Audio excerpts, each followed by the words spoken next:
From Provo, Utah, this is the Ultimate Final Fantasy Podcast with your hosts, Joseph DeGollier and Kaleb Schweitz. Provo, Utah. This is Ultima Final Fantasy.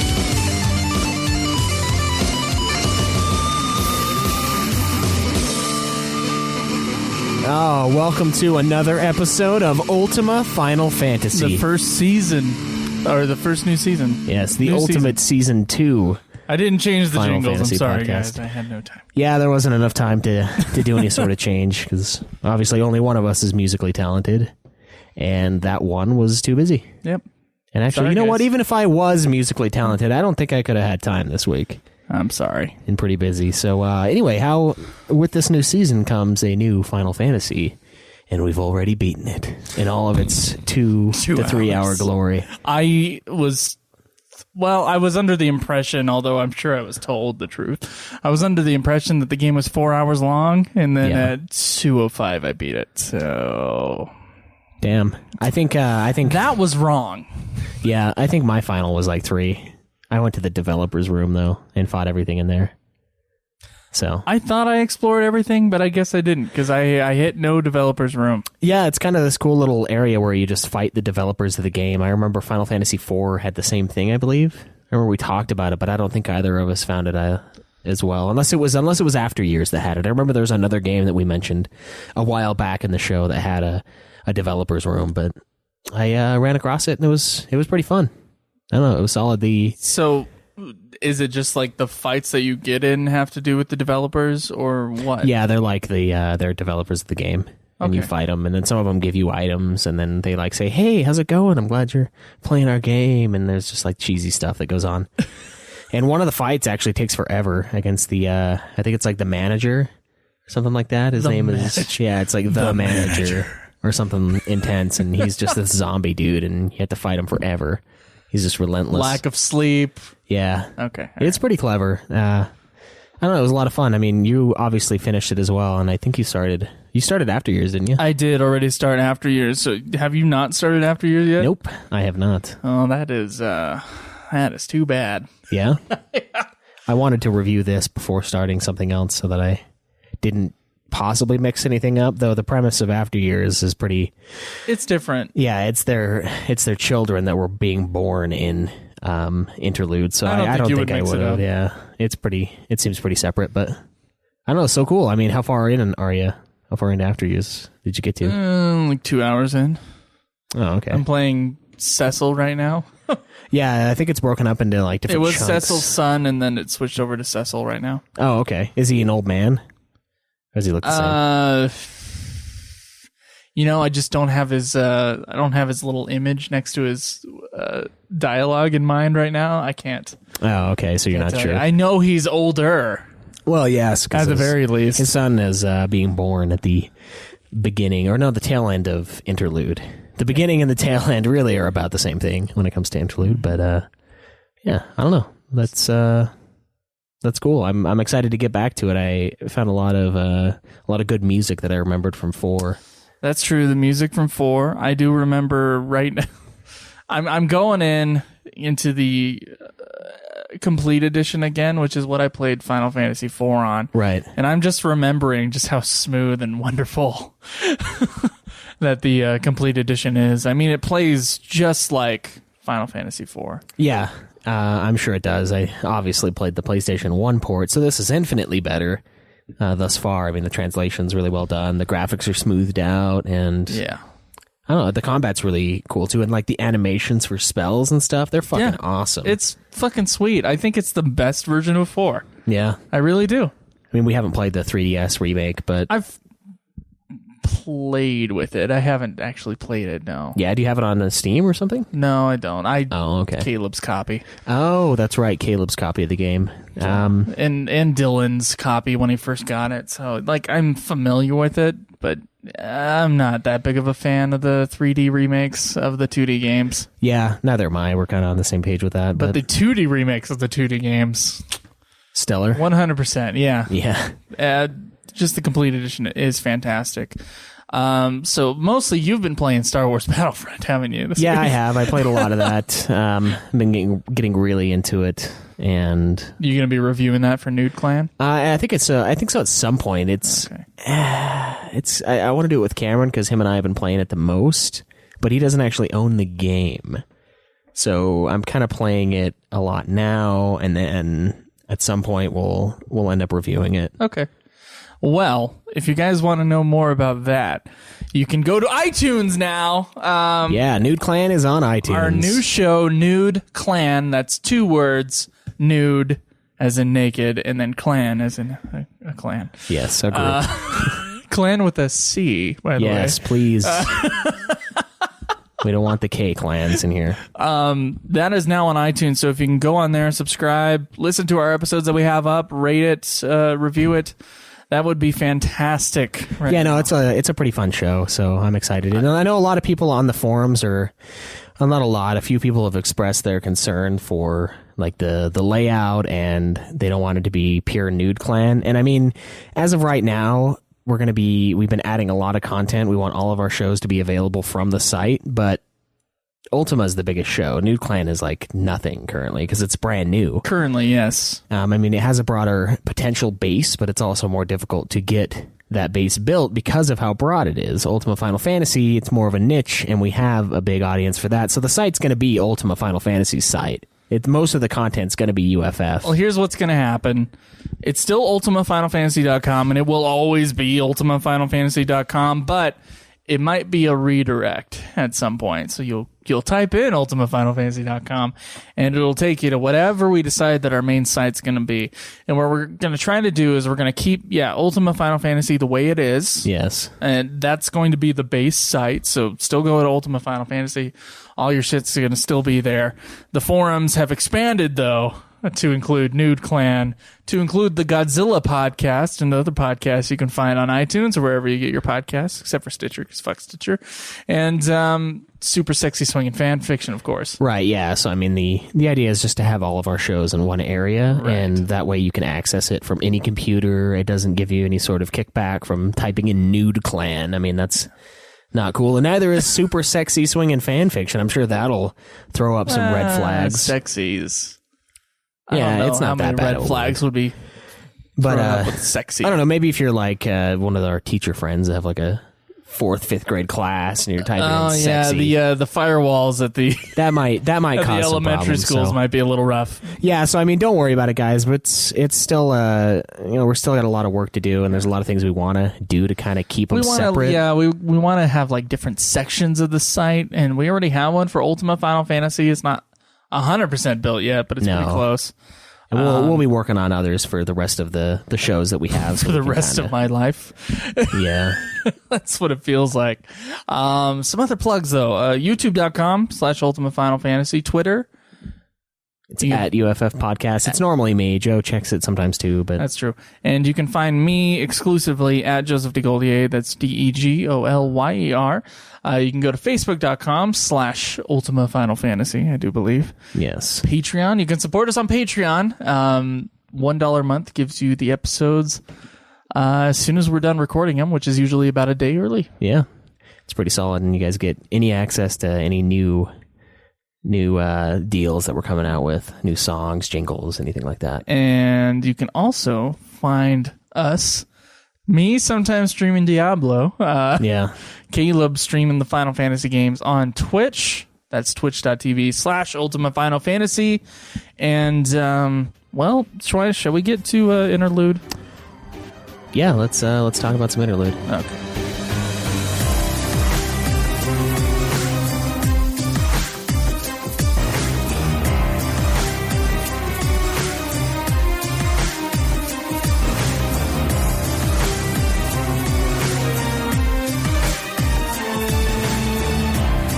Okay, so there is no information on the making of Final Fantasy IV None Interlude. whatsoever. None at all. I mean, essentially what happened is they wanted to create a port for Final Fantasy IV and the after years on PlayStation Portable.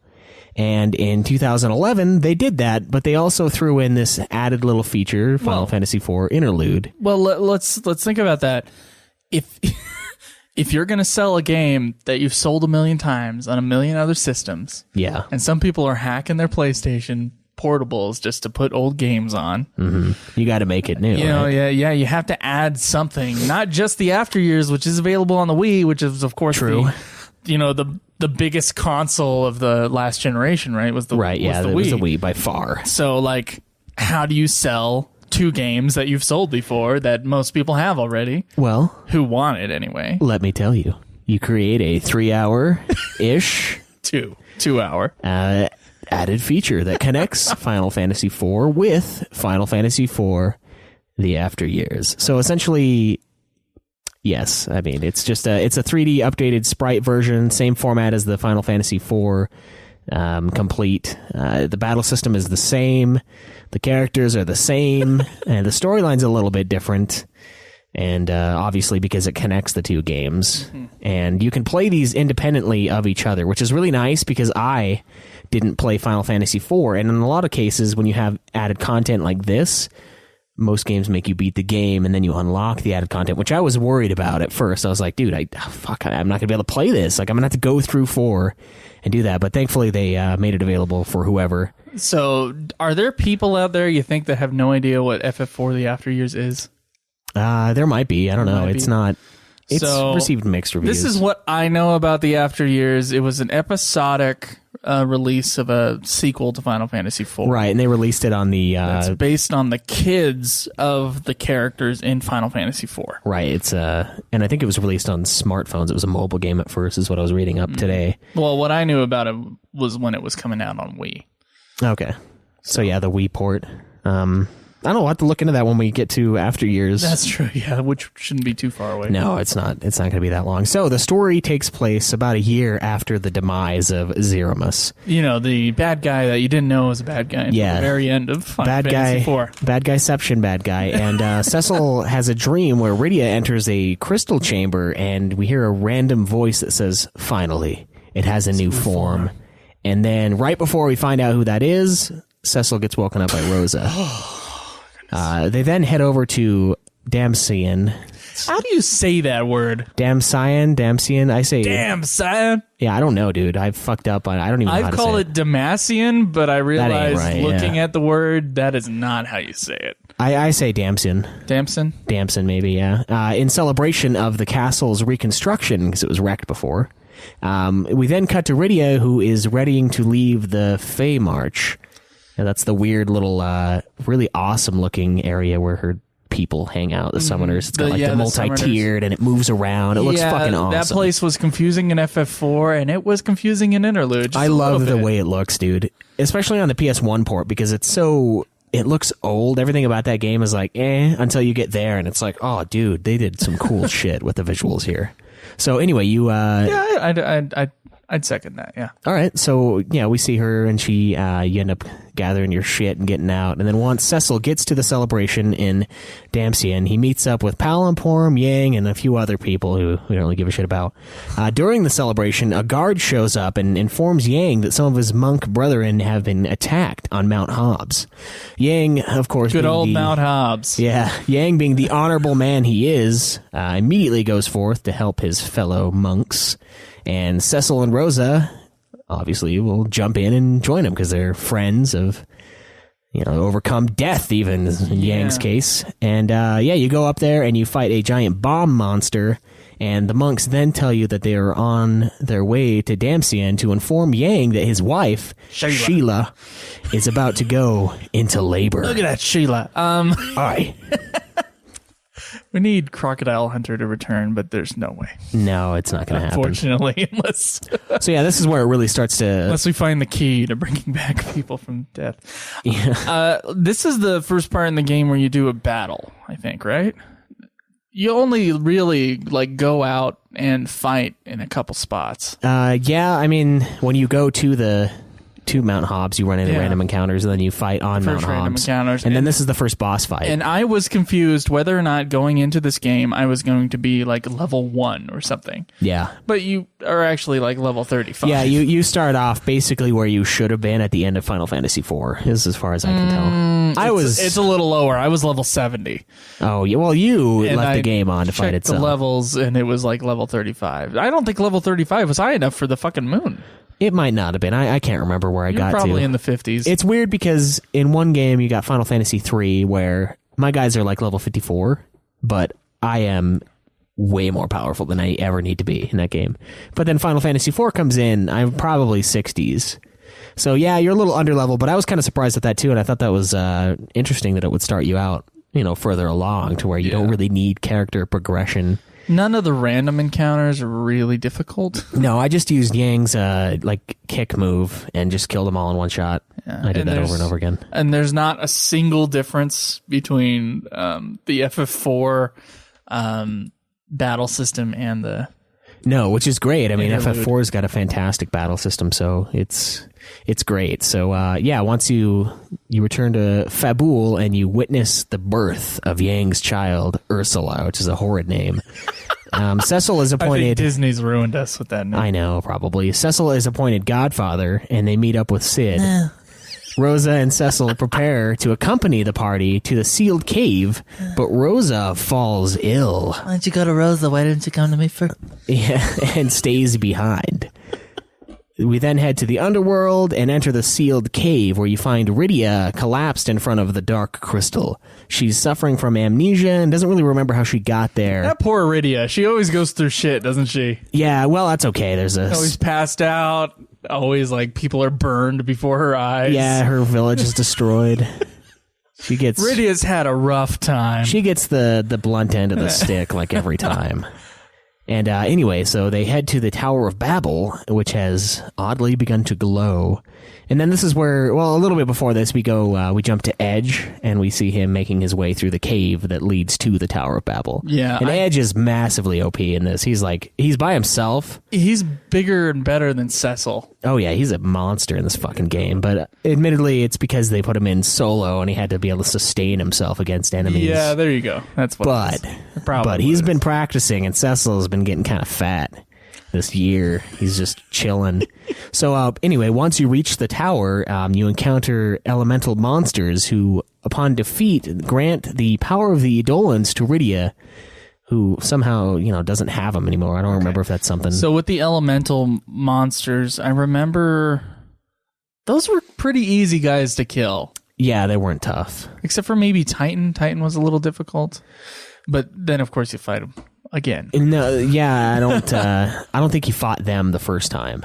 I think it was something else. No, you fight them. You go to every floor, you hit a doorway, you fight them, or you fight something. You fight something, and then you get the power of that. But that something is elemental. They're like these troll things, right? Yeah. They're elemental beasts, and you fight them, and then Rydia, air quotes, gets the ability to summon the Eidolons based on the elements they used, and you eventually you find out that this Rydia that has no memory because it's not Rydia.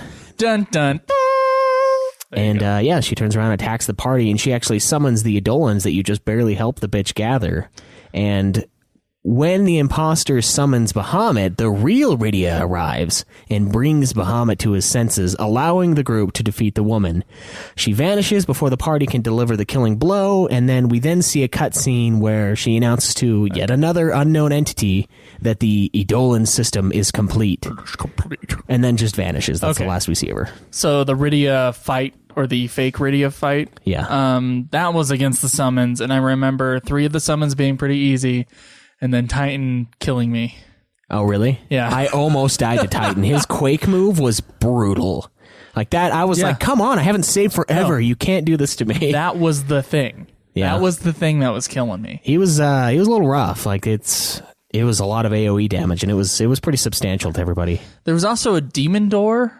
Oh, that we didn't talk about. The demon wall or demon door? Demon wall. Well, hang on. There are doors also. Yeah, we'll get to that. So once we get out of there, we see that little random cutscene where she tells him the Eidolon system is complete. We then cut back to Baron Castle, where Rosa reveals her pregnancy to Cecil.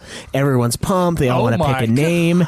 And then we get a cutscene where Cain, the awesomeness that was the weak-minded Cain, hears a voice call out to him. Dun, dun, dun. And that's it. I don't think the voice calls dun, dun, dun. No, it doesn't call dun, dun, dun, but it summons says something Cain. about the Dragoon. Yeah, it's some cryptic message. I'm assuming it's the same person that's talking to... That was post-credits, though. That was. You didn't see it? I did see it. Oh, okay. Yeah, so, I mean, there were a few parts of this game that I found to be fairly challenging. When I got down to the underground and I was fighting those doors, those fucking doors were rough, dude. I ran into a point where the door would do that 9th dimension move, and it would just kill they would always attack the white mage. Yep. They had like a fucking hard-on for her, this poor little girl. And you only have one fucking Phoenix down. I think I had 2. Oh, you had 2? Yes, and then I got to a point where they just targeted her and she died and I didn't have anything left, so I was like, all right, well, I'll use a 10. And I bitched about this last episode, so sorry guys, I know this is recurring, but this is so intense that I have to keep it going. I used a 10, it didn't res her. I used a cottage later and it did res her. But before that, I was like, I might be able to get out of here without her. And every time I go into a battle, they would target the fucking black mage, who's the only other one that can kill these things, because he's the only one powerful enough with the like Firaga or Faragaja, whatever the fuck it is. Fraga move. And fuck y'all move. And he would just attack and kill. And I just could not do it. It was so frustrating. There was that, and then the demon wall fucked me up a couple times, I believe. On the demon doors, I had issues with the first couple that I came across. Yeah. Because of those dimension moves. Mm-hmm. But if you're just using... I figured out Faraga pretty quick. Oh, yeah. Faraga's the way to go. And so it was Faraga, and then one hit from Cecil would kill him. Okay. And so I would just do that. I would assign all that shit to them, like those characters. And then I would just press the select button and it does the auto battle. Yeah, auto battle. Which is the only way to keep sanity in this game, by the way. It was pretty stressful. I was going through and selecting all the spells. I didn't turn on auto battle because I didn't think it'd be worth the time, but it is. And another strategy to the doors, if you guys are running into any problems, is just let Jim Morrison ruin the band by getting wasted on stage, and it'll eventually dissolve once he dies. But anyway, you can cast slow on them, and then their 9th dimension move, it takes forever to show up. So you can basically just wail on them until they die without having to worry about Faraga. But if you have the MP for it, use it. But yeah, so it was a little rough there. And then, I get to a save point. Finally, I'm like, oh, thank God. And then I just go forth. And then I run into the demon wall, and I'm like, oh, shit, I didn't heal. I don't have my mana. I'm kind of not in a good spot. And I remembered the awesomeness of Twincast when I was playing Final Fantasy IV. It was amazing, right? Yeah. It was worth the minute wait that it takes for that thing to queue up. And so I'm like, this guy is mine. I'm twin casting this son of a bitch. I do it, and they're just sitting there waiting. Everyone's getting wailed on. I had one of the guys. Was it Sid you were with down there? It was. I'm pretty sure Sid was part of the party. He was the one with the axe. Maybe. I berserked Sid and let him just go wail on it because he did the most damage. And those 2 twins were just waiting, and I was trying to keep people alive with Cecil's fucking weak Cure 1. Mm-hmm.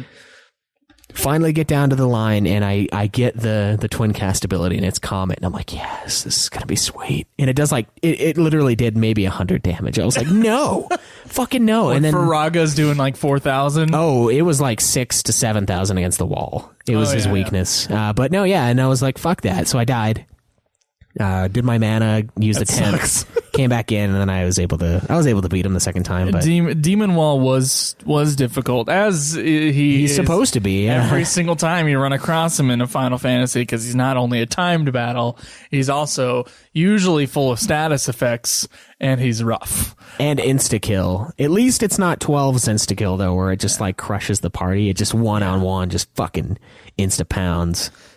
Still, though, the 1 in 4 was the worst fucking boss fight. I like that. Yeah, it was the worst boss fight up to that point in any Final Fantasy, was that fucking wall. Do you remember that the first time in 4? That guy was wrecking shit. This one's a little bit turned down, but you're also level 35, so it's a little watered down, I guess. Yeah, we'll have to see if they add one to. It only took me one years. try because I did try Twin Cast on something else, and it was kind of weak. Oh, you dog. And I was like, no, you knew of its nerf. So this is basically my setup for this and for the other boss fights in Interlude. Because I would auto battle the fuck out of the game, mostly having to do with its encounter rate is sick, which we'll talk about in a second. Oh yeah. I would have the white mage cast Cura on the entire party. So you press Cura, you press the back arrow button. Yeah, and it does all. And it does like 300 life points to everybody. So if anybody gets hit, they're going to be up to the point where if the creature does an AoE, they're all going to be fine. And so that's kind of my thing to do. So I have the white mage do a Cura to the entire party. Then I have Cecil just attack. I have Palom, I believe, is the boy, right? I can't remember. I can't remember either, dude. They're basically the same. We're going to assume that it's Palom. Palom cast Firaga, and that only became a problem on the Shiva fight. And then the Edge. The Edge? The Edge, the U2 band member. He, I hate I don't even know that. You hate him, yet you know? I hate that band, but yet somehow You fuck. people are going to stop listening to the podcast because I hate U2, but I'm sorry, I just can't stand I highly doubt that. I think there's a multitude of reasons they could stop listening to the podcast. I would have everybody else in the party basically attack, except for the white mage would press Cura, and then Palom would press Firaga. And then I'd just press the select button, and I would just usually wreck face. All right. The demon wall was a little difficult. I had to do some, bringing living, some raising. Oh yeah. And then there was a point where I went back outside. I think it might have been earlier on, but I went back and I bought Phoenix Downs from some dude. Oh yeah, I didn't buy any. I was gonna when I got out of the area with the demon wall, but well, those doors were killing me like they were. That was killing the only you. thing, yeah. And so I was. That's why I went and bought the Phoenix Downs. No, I feel you. I would only use it on the white mage. It was rough. Yeah, I mean, I don't know. Luckily, the game gives you like ethers and shit like that, so you're never out of mana. No, you're never out of mana as long as the only mage is alive. It's only a 2-hour game. Let's be. That's why I didn't spend any gil. I'm like, I'm not going to go to town to buy Phoenix Downs. Are you fucking kidding me? This is 2 hours. I really wish, though, that the game didn't degrade your character. And what I mean like by insulting that them? is that I wish that they had, and I kind of wish this for after years too, that they took your stats. Oh, from 4. From your 4 save file. Oh, screw you. You just want that because you're friggin' cheap ass. No, because it would be like a continuation of that. Yeah, but after years is going to be a different thing. No, I guess while you're playing Cecil. I'm playing Cecil occasionally at least, so. Well, he's gotten fat though. Remember, he's gotten soft, and that's even further. So he just degrades 35 levels. Yeah, dude. When you don't work out, you lose your levels. When you don't go there grind. You go. All right. Yeah. When you don't go grind. Yeah. Too much cerebral work as a king. Yeah. Too much of that. Not enough. Too much of that wine. There you go. And buffets. And prostitutes. And oh, I'm sure. As we've read on Super Sexy, there's a lot of that going on. You guys did have an FF4 episode recently, didn't you? Yeah, we did. It was actually a double feature because one of them was super short. So, auto battle is amazing for the random encounter rate. Okay, I think I might have to set up my gambit, so to speak, for auto battle. Well, it only works up until it doesn't, because there are bosses, and sometimes there are creatures that are like, you do lose gil if you run away, so you can't just run away from these guys. There are some creatures that'll be in the front row that will only take magic damage. I ran into a couple of those.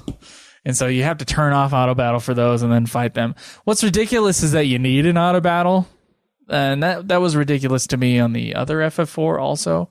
But I used it anyway because it's there. I can't not use the auto battle function on the PSP. I've used it and if you need to know what auto battle is, it's just whatever your previous move was for your character, and if they didn't have a move, it's just attack. Yeah, it's just memory. It's and memory. Then you press is what select, it is. and then the game plays at twice the speed, and it plays by itself. You doing those moves over and over. Oh, see, I'm not going to use that. I'm not going to let the game play itself. Oh, well. See, I'm actually in it to enjoy the game, not just let the game play itself. I wouldn't. I don't want to watch the game masturbate. That's weird to me. If you're sitting there and the game, okay. You know what? I don't think there's much of a difference in just random encounters where you're just pressing the X button over and over again. Well, there's not really a fucking difference. In one of them, you're playing it, and you can try different things out, and in one of them, your knowledge base is just stagnant, and the game's jacking itself off, killing its own created monsters. Well, the boss fights you can pretty much never use just auto battle on the boss fights, though. Yeah, fair enough. I don't know. It's just I just don't see a point to playing it if I'm not going to play it. Plus, I mean, imagine stay away from that select button. Imagine a stream where that's happening. Would that even be entertaining? I'm just sitting there chilling at like ×4 speed and maybe it would. Maybe I could just go off on whatever. But I don't know. Maybe I will give it a shot. Just don't press the select button if you don't want to be in heaven. But no, and I'm fine with the memory though. I'm fine with that part of the auto because I use that in 7 and some of the other games where I just had certain commands that I wanted it to do every time. And in 10 you can do that as well. Where like I know this boss fight's going to be rough. So I'm going to go in, I'm going to have them just do the same thing over and over again. And that's okay. That's not quite the same. It's not quite the same. But so I'll definitely use that function. Usually there's some kind of AoE or some kind of status effect that always hits you. That always fucks you up in some way, and you got to deal with that. And so auto battle, it may speed up when you're just attacking. Like I have just gone back and forth on the auto battle. But you know, it's the thing is that it is difficult not to use in my mind. I used it on FF4 a lot with the random battles, and I will use it in the future with the random battles. But the encounter rate in Interlude and in After Years is crazy. Is disgusting. It's literally every 5 steps. Oh, if that. I mean, there were times where I'd go every step and I'd run into a random battle. And I'm trying a random bottle. And I'm trying to remember if it was really that bad in FF4. 4 was a little heavy. I think 1 was heavier though. I think near the end of 1 is when we really got random encounter just punched in. 1 was bad on the random encounters. Because I remember that was one of the big things that killed me. 3 was not bad with the version that we played. Yeah, it was condensed because they couldn't fit as many enemies on screen, so they were less often but tougher. 4 had a shitload. I don't think 5's random encounter rate was that bad. And 6's random encounter rate is encounter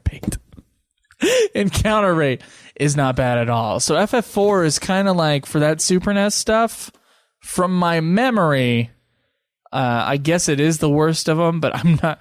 It might just be that we haven't done random battles in so long that it feels like it's every 2 seconds. Maybe. I mean, you got a good point there. We've been playing 14 for so long that we're used to seeing stuff. 13, we're used to seeing the enemies. 12, 11. It has been a long time since we had random battles. But I really even then, like the random encounter rate for FF10, not very often, and FF9, not very often. Remember? No, yeah, they weren't too heavy on the random encounters. Felt like you. Although those games are easier, though, they were not very hard. Final Fantasy IV was difficult. That's true. Final Fantasy IV was a difficult Final Fantasy V was difficult. Final Fantasy VI was easy, but difficult at times. And then it just gets easier and easier as time goes on. Except for there's always the Uber boss. In general, yes. There's always the Uber boss that is just going to be... Except for 13. Yeah, 13's different, though. It's ease in almost the same way as your auto battle is. You got the retry option, so it has an illusion of ease, but really it's a pain in the fucking ass. You just get the chance to restart, so it's awesome. You don't have to start from way back. Right, but the only time that really starts to bite you in the ass is when you're doing those like final hunts, or when you're fighting Bartantalus in any of his bullshit fights, and he's just like ridiculous, because then you get 10 minutes in and then you lose. So I don't know. I guess, yeah, it's for a long time it's been easier, and I think that's why the game throws more enemies at you in 4, is to kind of prep you for the pain that is the moon. So you didn't play the complete edition of FF4. No. You played the PlayStation version. How are you feeling like? And I'm telling you, the Interlude is, and After Years, they're like the same visual and mechanical, like it's all the same as the FF4, original FF4 on Complete Edition. How do you feel about its, I guess, mechanical functionality in things like the menus and the the battle system? Well, and how do you feel about its visuals? Well, here's how I feel about not playing this version of the game.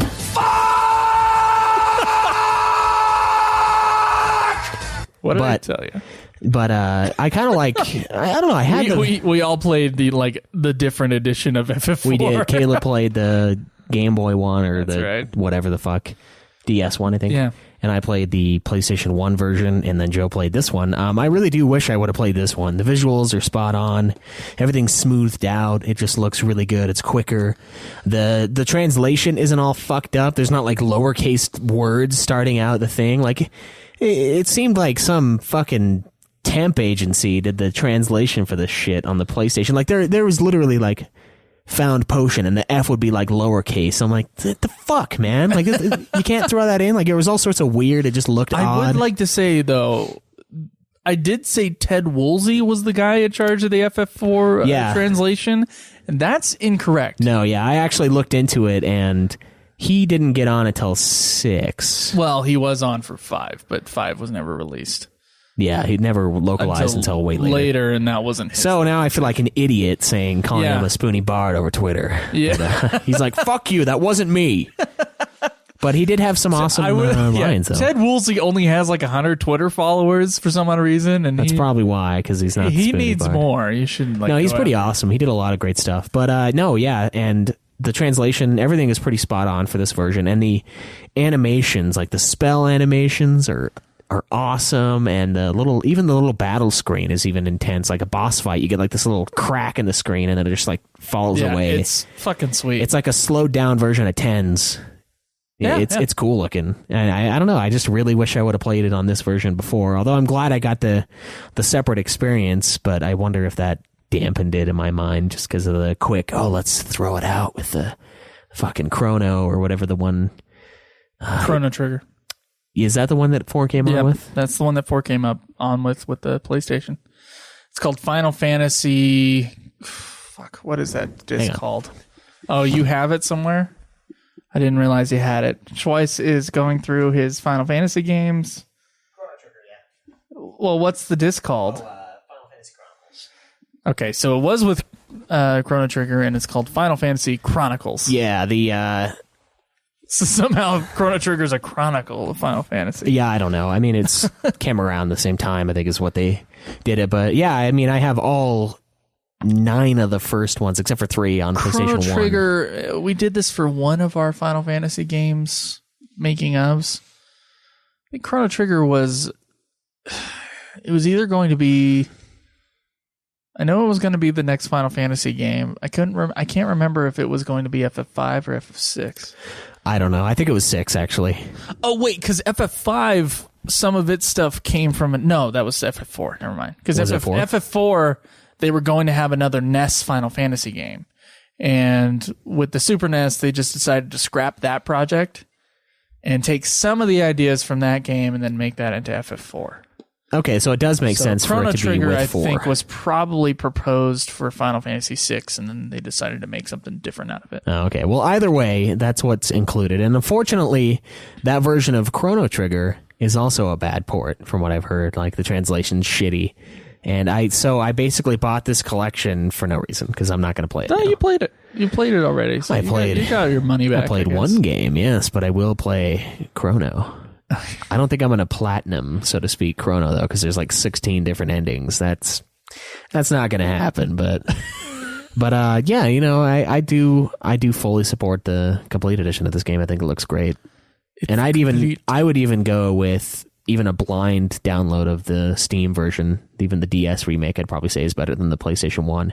Even knowing nothing about it, seeing some designs, it looks good. It doesn't have your version of the PlayStation 1 version looked really clunky. Yeah, it was. And it doesn't have the things we always bitch about in FF3. I will say this, it does not have the fat peg leg people. They look there proportionate. There were some people on the forums that... Yeah, I did misquote it. I said that 4, I assumed that 4 was going to be the same, but I was wrong. 3 is the one that has the weird, like, tiny feet and kind of chubby little I still dudes. don't think the 3D version of 4 looks great. I think it looks good. Peg leg or not. I think it looks good, but I do like the 2D. It has a certain charm to it, but it doesn't matter. I would still say get that version over the PlayStation 1 version, even though I've never even seen it, other than a few screenshots. Okay, well, with your uninformed opinion, yes, aside, it's very informed. Soundtrack was the same as Final Fantasy IV.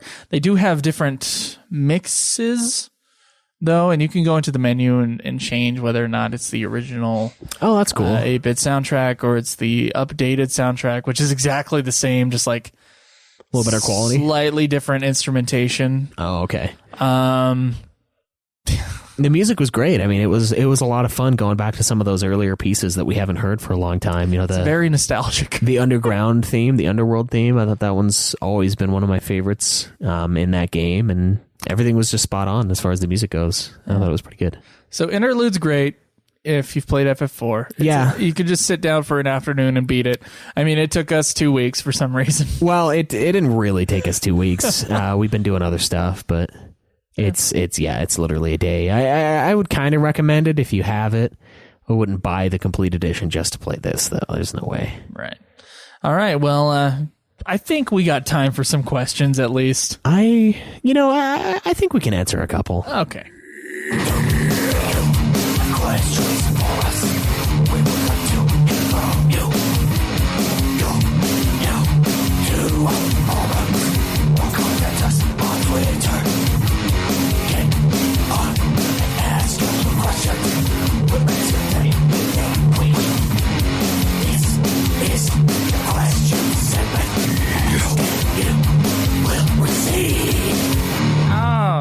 Oh, yeah. I don't even know what I'm saying at the end of that thing. I can hear my voice going, oh. I think you were like laughing because that was the time I hammed it. I said, oh, that's great, I think. Oh, okay.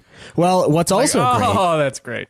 What's also great is someone actually used our phone line. Yes, and we keep forgetting to fucking plug the phone line. It's 385-204. I mean, we're paying for it, so yeah, we're probably plug it. But it's 385-204-3921. That's 385-204-3921. Leave us questions and leave us introductions for the show. Yeah, we've only ever had one introduction. It was hilarious. So it was awesome. I do recommend or ask of you guys to give more introductions because it's cool. It's nice to mix it up. Yeah. But anyway, let's get into this. Good evening. My name is Dr. Robert Molt. I thought it would be of interest for you guys to dissect your FF rankings in 2 additional ways than you currently do. I would think this would actually be of interest for a whole show unto itself. The first major way to dissect your rankings would be in terms of subdivisions. All of your rankings of the games could be divided into categories. What is your ranking for the best stories among the FF games? What are the rankings for which game has the best characters? Combat system, music, art design. I believe this would be very interesting, as overall rankings are heavily biased by which of these matter most to the person giving the rankings.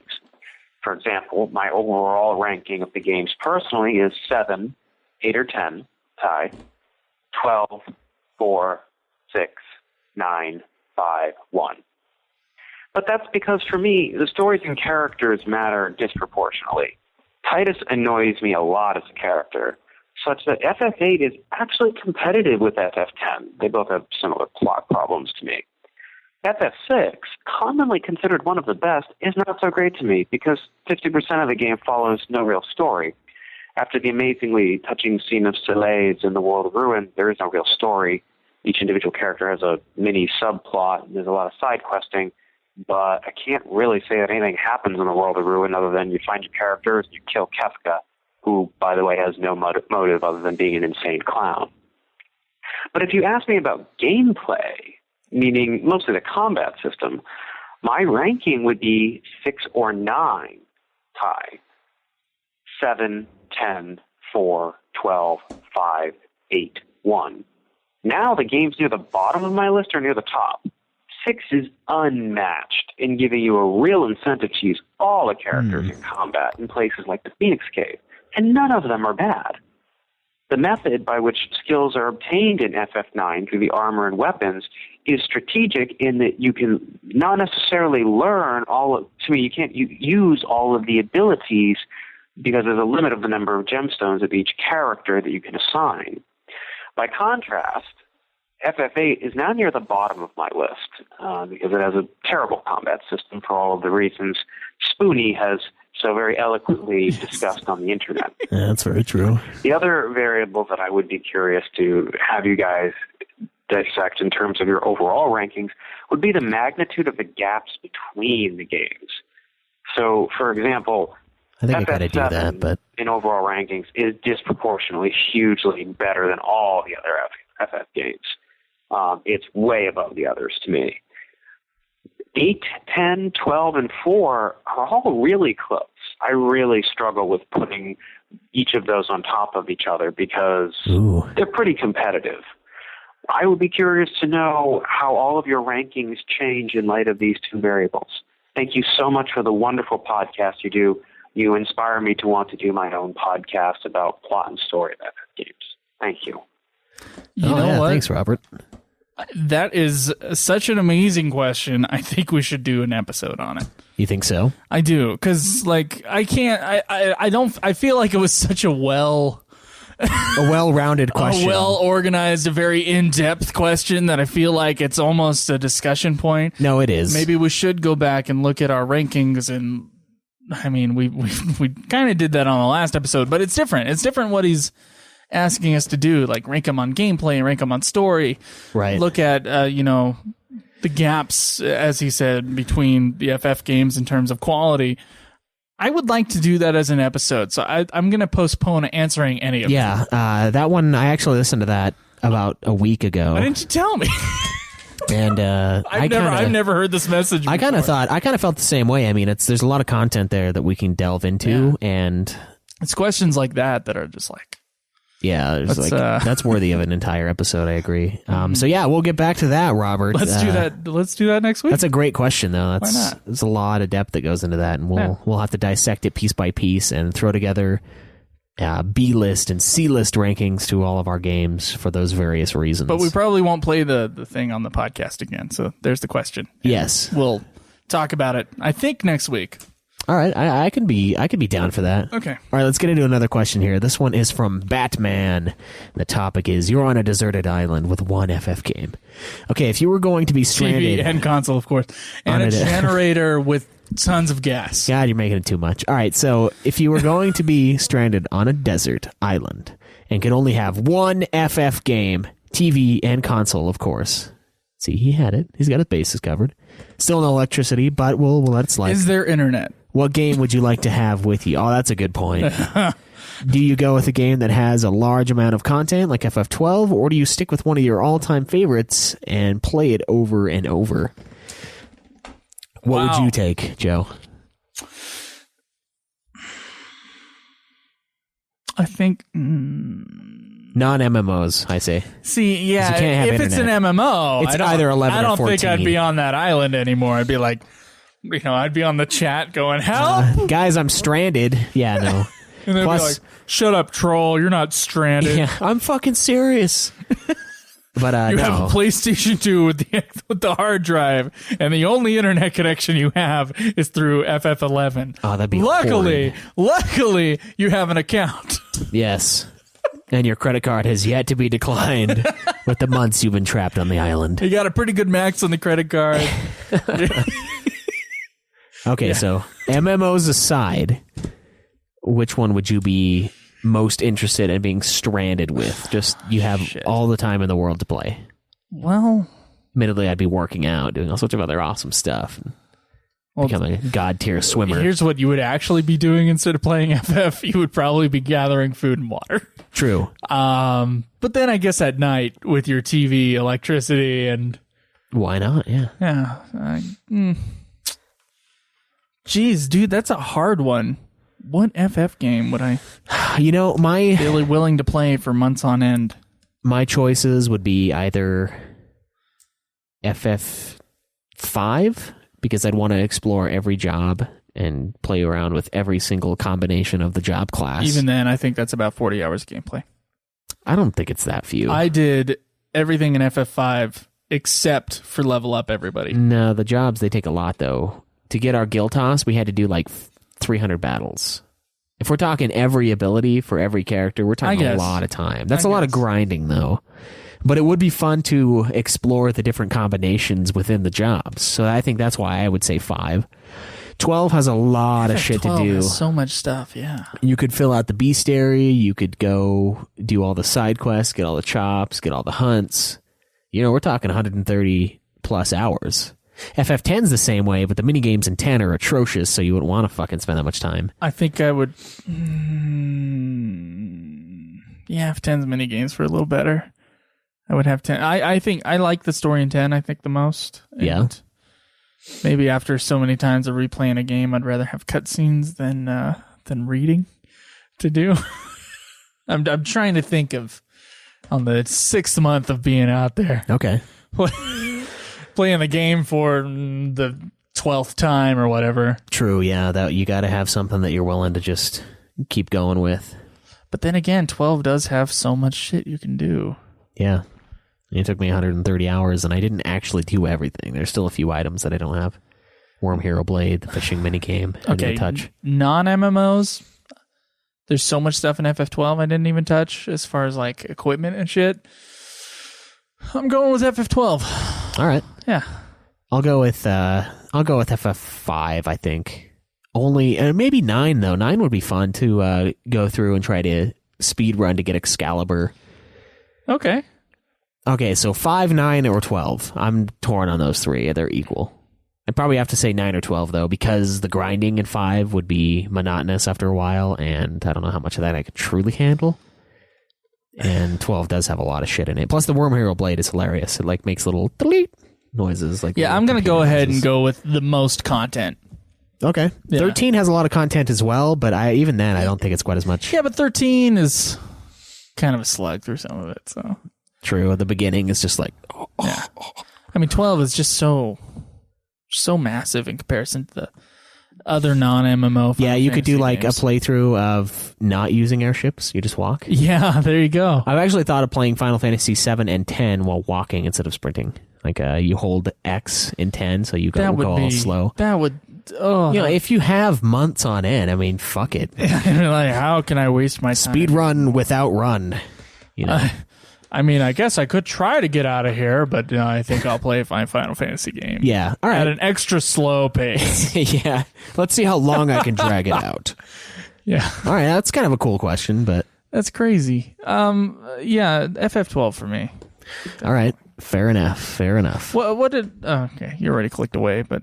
No, we can check and see what other people... Yeah, what do other people want to do? All right, second opinions here. Shinra says, if there is internet, maybe I choose 11 or 14, but if not, then FF5, just because it's fun to go through the game with different setups each time. Okay, that's an interesting thing. I think there's a few Final Fantasy games you could say, let's do different setups. You could, but 5 is definitely the most versatile. I'd say Cloud says FF7, the characters and story are so rich, they inspire the imagination, which is what is most important. I enjoy thinking about the world before and beyond FF7. This way, the game is a catalyst for the rest of his time, rather than just playing the game itself. It's also easy, too easy. I can see myself coming up with successively more moronic handicaps. His one criticism of 7 would be its difficulty. Yeah, it's a very easy game. I don't think FF12 is a great answer. Oh, he thinks FF12 is a great answer too, though given its gameplay and diverse world, he feels like FF12 gets nowhere near the love it deserves. Okay. I agree, but yeah, that's a lot of content. Let's see what Gabranth says. As much as I love 4 and the after years, I would probably go with either FF6 or FF Tactics. Oh, Tactics is another one you could do. Just based on pure fun. Tactics is another one you could do a ton of different shit with. So you could play FF6, and then when you get to the breaking of the world and Celis is out there about to kill herself, you could just be reminded of what it's like to be on the island. Yeah, you're like, I can relate.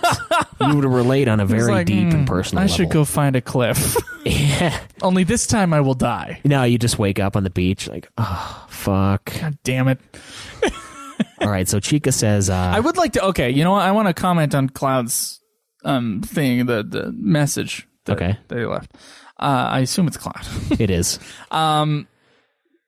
That's the third act. Like, that's the beginning of the third act.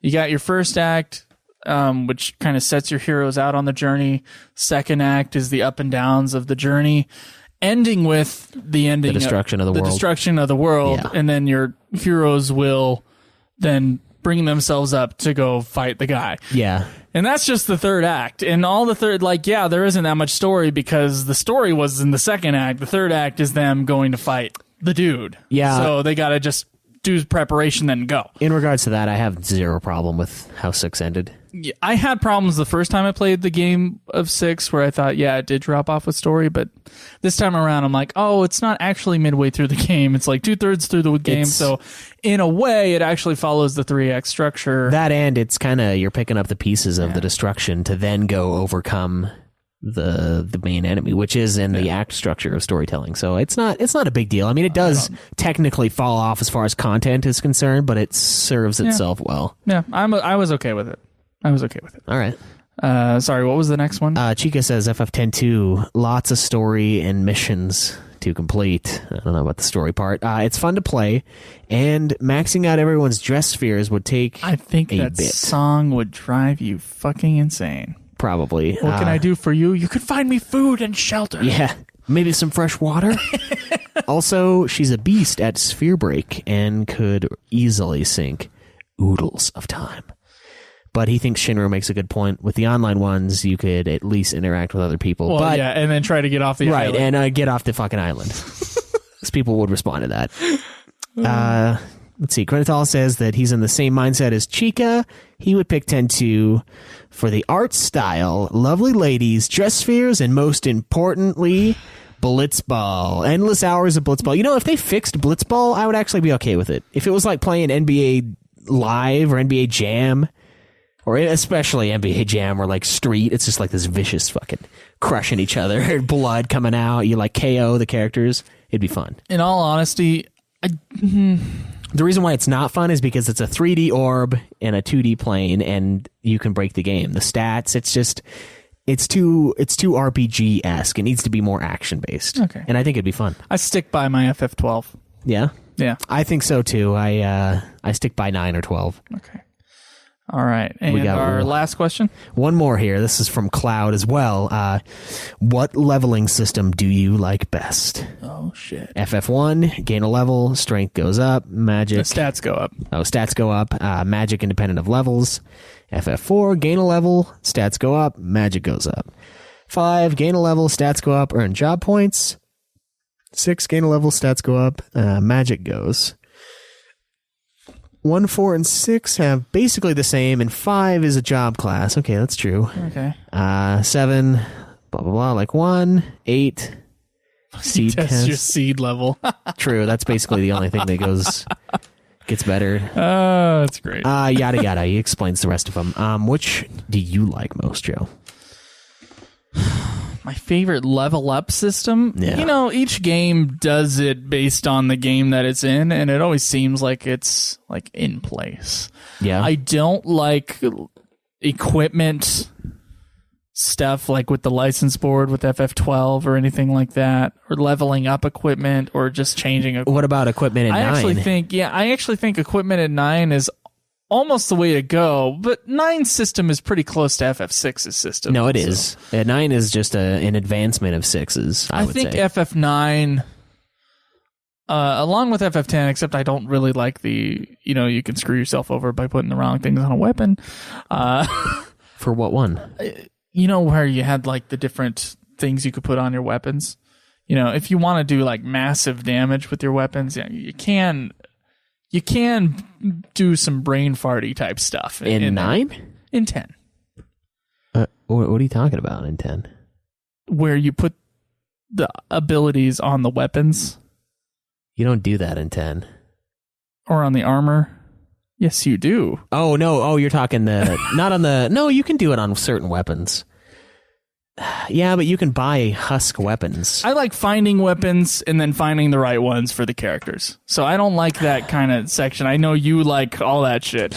I kind of like the simplicity of FF9. Okay, so you like having the weapons with their abilities. Yes. Okay. And most of the weapons I used in 10 were that way. And part of the level up system, I realize is not technically the level up system, but it is a way for your character to kind of move up in his ranks. Yeah. No, sorry. I for a second I thought you were like forgetting about the sphere grid almost, because you said up your stats with the weapons. I'm like, and you do. There are weapons you can like increase damage and I like a classic like that. So, level up system. I like FF9's level up system. All right. I think 9's is out solid. Of the series. I mean, FF5 is also great, but it'd be hard to pit the two against each other because they're really different. Yeah.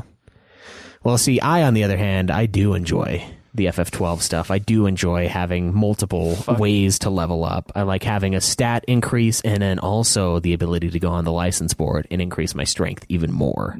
I really like that, but it does fall flat on its face when it comes to the purpose of weaponry. I think if the license board were purely a stat thing, we would love it. If we didn't have to buy licenses for weapons, if it was just stat increases, it'd be awesome. Oh, then it'd be like the sphere grid almost.